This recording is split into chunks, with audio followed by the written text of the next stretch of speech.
Assalamualaikum warahmatullahi wabarakatuh. Sahabat ngopi, ngolah pikiran. Tayangan kali ini akan mengungkap materi pelajaran yang Allah sampaikan pada kisah penolakan iblis ketika diperintah sujud kepada Adam, sebagaimana yang tertuang pada surat Shad ayat 71-74, di mana materi pelajaran yang Allah sampaikan pada ayat ini menjelaskan bahwa pada tahap sebelumnya, Allah telah berkata kepada seluruh hormon yang terkait reproduksi, sesungguhnya Allah akan menciptakan kromosom dari semua materi yang terkandung pada DNA.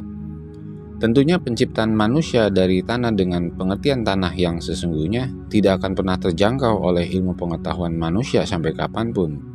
Oleh karenanya, atas dasar itu, Allah memberi kemudahan dalam bentuk perumpamaan, yaitu perumpamaan dari tanah adalah DNA dengan segala yang terkandung di dalamnya.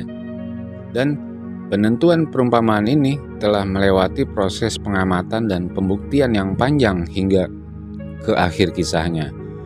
Tentunya dengan sangat memperhatikan keselarasan alur reproduksinya dengan alur ayat-ayat yang menyertai kisahnya.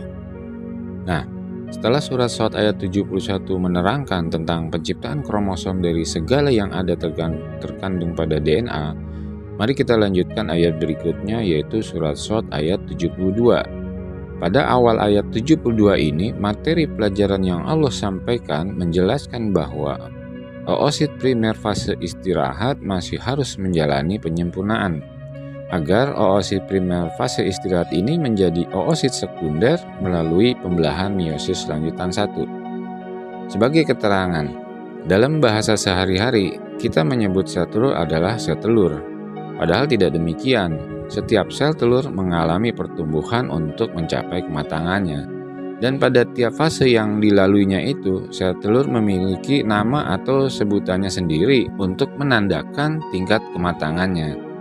Dan proses penyempurnaan sel telur ini disebut proses oogenesis. Untuk lebih jelasnya, mari kita lihat skema oogenesis berikut ini.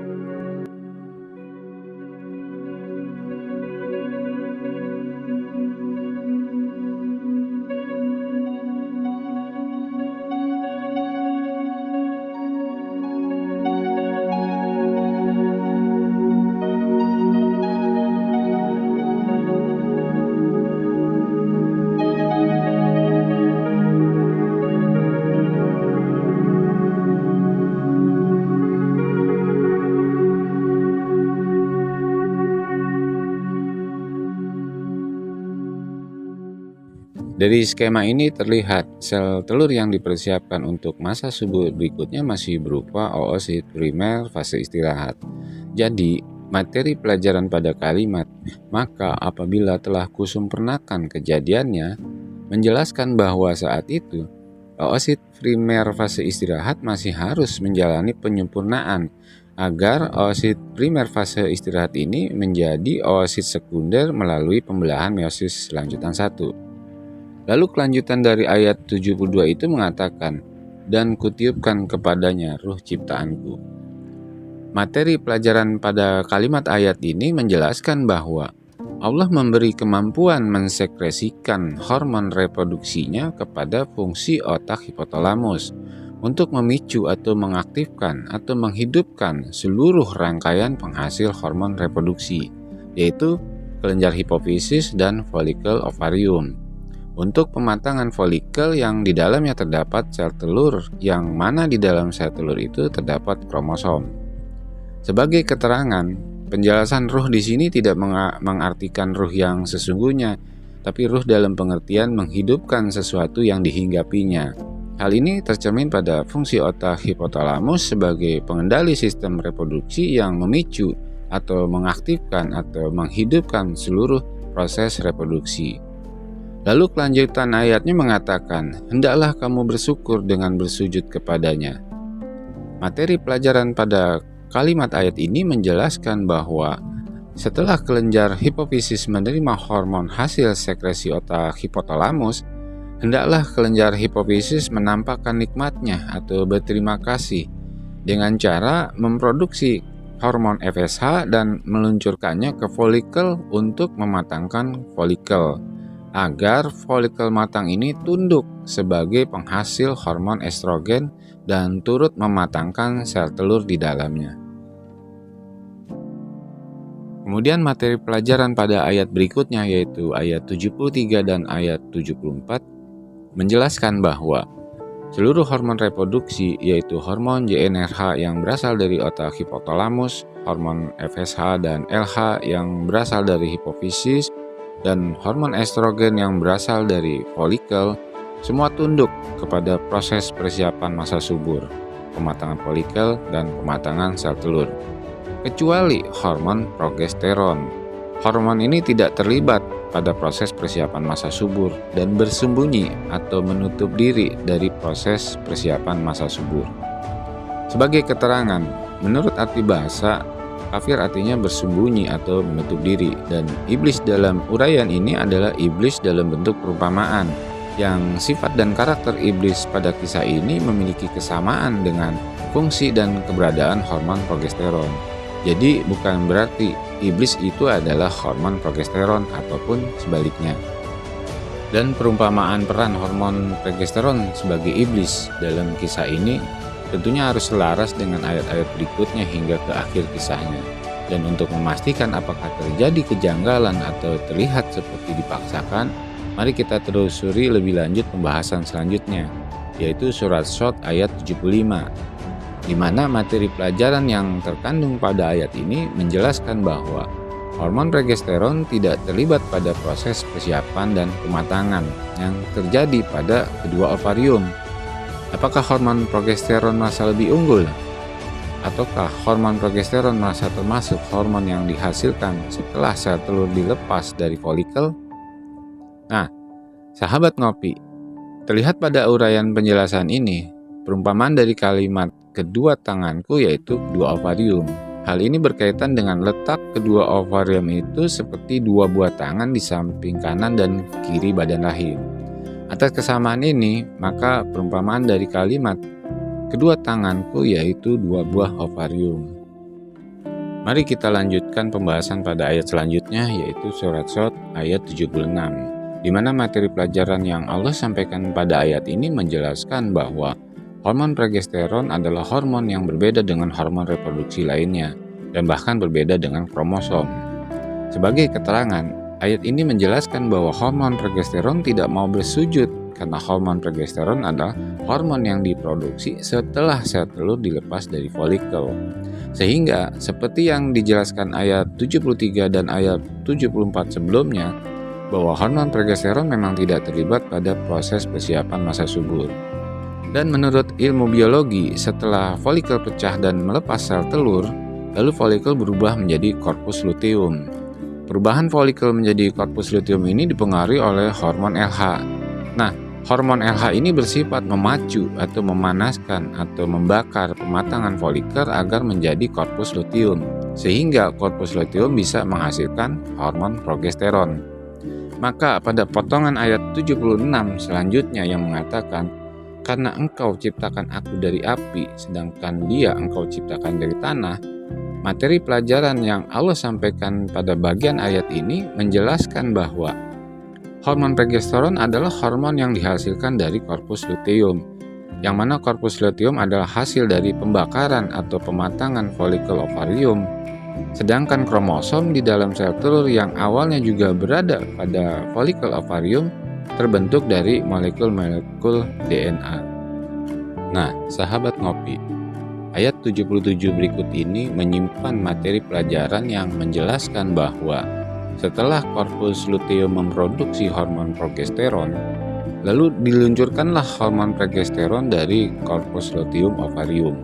Karena hormon progesteron adalah hormon yang memiliki masa produksi dan tugas yang berbeda atau berlawanan dengan hormon reproduksi lainnya saat itu. Jadi, perumpamaan dari langit yaitu menjelaskan keberadaan otak hipotalamus di atas, yaitu di kepala. Dan perumpamaan dari bumi yaitu menjelaskan keberadaan rahim di bawah, yaitu di perut. Dan perumpamaan dari surga yaitu menjelaskan keberadaan ovarium dan saluran tuba falopi. Ovarium atau indung telur adalah tempat produksi sel telur, yang mana di dalam sel telur itu terdapat kromosom. Dan sebagai keterangan, terkutuk menurut arti bahasa adalah yang memberatkan, menyusahkan, membebankan, atau yang bersifat berlawanan. Jadi ini artinya hormon reproduksi lainnya diproduksi dan bekerja sebelum pelepasan sel telur, sedangkan hormon progesteron bekerja setelah pelepasan sel telur. Lalu materi pelajaran pada ayat 78-nya menjelaskan bahwa batas waktu produksi hormon progesteron bila sel telur tidak dibuahi, yaitu akan terjadi penurunan produksi hormon progesteron dari korpus luteum, yang seiring dengan penurunannya itu akan menyebabkan susut dan luruhnya lapisan dinding rahim bersamaan dengan menstruasi. Sebagai keterangan, menurut ilmu biologi, ketika sel telur tidak dibuahi, hormon LH akan memberi sinyal kepada korpus luteum untuk segera menghentikan produksi hormon progesteron. Dan seiring dengan penurunan hormon progesteron, maka rahim tidak bisa menjalankan fungsinya sebagai penumbuh dan penjaga ketebalan lapisan dinding rahim. Sehingga lapisan dinding rahim akan semakin menyusut dan luruh bersamaan dengan menstruasi. Lalu materi pelajaran pada ayat 79-nya menjelaskan bahwa hormon progesteron memerlukan hormon HCG yang akan mempertahankan hormon progesteron agar tetap diproduksi hingga plasenta terbentuk. Sebagai keterangan, materi pelajaran pada ayat ini menjelaskan tentang batas waktu produksi hormon progesteron bila sel telur dibuahi. Jadi, ketika sel telur dibuahi, hormon LH akan memberi sinyal kepada korpus luteum agar tetap memproduksi hormon progesteron.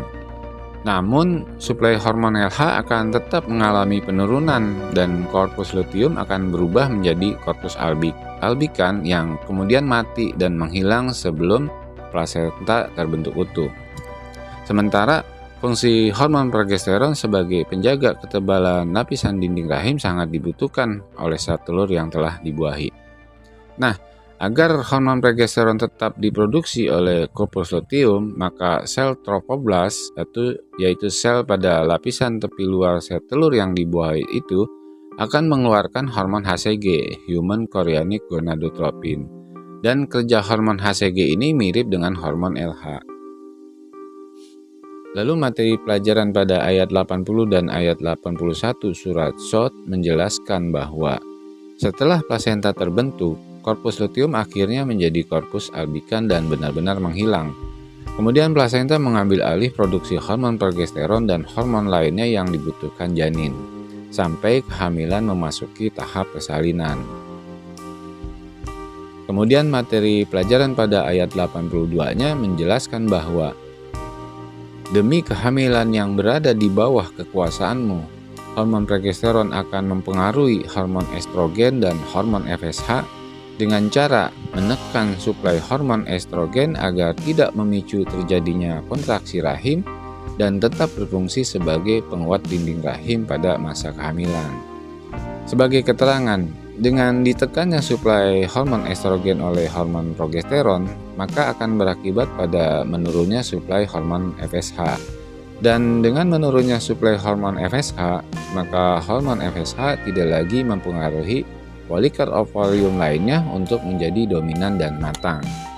Dan sebagai ayat terakhir dari kisah penolakan iblis ketika diperintah sujud kepada Adam, materi pelajaran pada surat Shot ayat 83 ini menjelaskan beberapa pengecualian yang tidak akan hormon progesteron lakukan, yaitu kecuali hormon reproduksi lainnya yang mendukung kehamilan, yaitu seperti hormonal plasenta laktogen yang berfungsi untuk mempersiapkan produksi air susu, hormonal relaksin untuk memberikan efek relaksasi pada sendi panggul dan melembutkan leher rahim, melanocyte stimulating hormone untuk merangsang terjadinya pigmentasi pada kulit, dan hormon-hormon lainnya yang diperlukan selama masa kehamilan.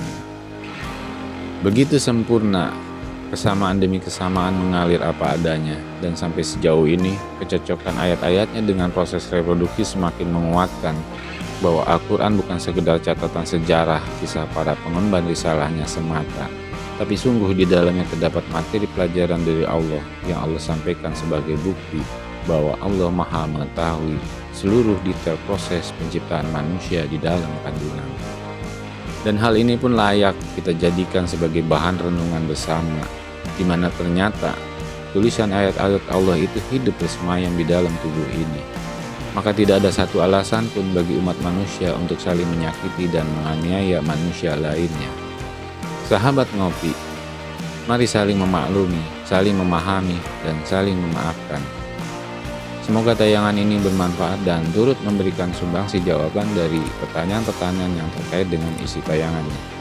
Sampai jumpa pada tayangan berikutnya, part 5, yang akan mengungkap materi pelajaran di balik kisah penciptaan Hawa dan wanita diciptakan dari tulang rusuk.